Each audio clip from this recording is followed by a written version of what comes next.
आम आदमी पार्टी से राज्यसभा सांसद राघव चड्ढा साहब खास बातचीत के लिए मौजूद है। नीट के मुद्दे पर सरकार ने कहा कि कोई पेपर लीक नहीं हुआ है, क्या जवाब देंगे? देखिए, ये बेहद गंभीर विषय है कि माननीय मंत्री जी ने नीट के पूरे विषय से और पेपर लीक के विषय से पल्ला झाड़ लिया है और इस प्रकार का बयान दे दिया कि कोई पेपर ही लीक नहीं हुआ।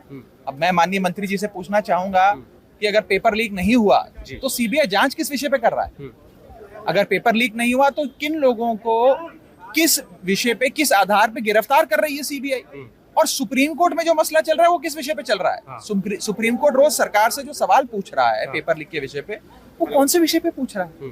इस प्रकार से पेपर लीक की घटना को अस्वीकार करके उससे पल्ला झाड़ना और देश को यह आश्वासन देना कि पेपर लीक ही नहीं हुआ, ये उन 30 लाख बच्चों के भविष्य से खेलने के बराबर है। उनका जो जख्म है, वो ईमानदार, भले, मेहनती बच्चे जो दिन रात पढ़ाई करते हैं, कॉम्पिटिटिव एग्जाम्स की तैयारी करते हैं, उनको ये कहना कि पेपर लीक नहीं हुआ, उनके जख्म को हरा करने, उनके जख्म पे नमक छिड़कने का काम है। मैं सरकार से अनुरोध करूंगा, मंत्री जी से अनुरोध करूंगा कि इस पेपर लीक की घटना को स्वीकारते हुए इसके खिलाफ सख्त कानून बनाइए और इसके खिलाफ कोई समाधान दीजिए।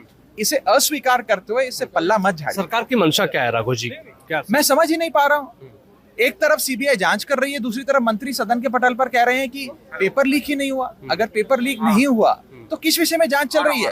आप उन 30 लाख बच्चे जो आज राज्यसभा और लोकसभा की कार्रवाई देख रहे हैं कि कौन आज उनके हकों की आवाज उठाएगा, उनको क्या जवाब देना चाहते हैं? मैंने अपने राज्यसभा के बयान में बात रखी थी कि इस देश में 2 आईपीएल चल रहे हैं। एक है इंडियन प्रीमियर लीग जिसमें गेंद और बल्ले का खेल होता है, और दूसरा इंडियन पेपर लीग जिसमें लाखों बच्चों के भविष्य से खिलवाड़ हो रहा है। लगातार पिछले 10-15 सालों में पेपर लीग की घटनाएं राज्य से लेकर केंद्र के स्तर तक आ रही हैं। उनका क्या संज्ञान लेते हुए सरकार क्या काम कर रही है? संसद से लेकर सड़क तक फिर से इस मुद्दे को उठाएंगे?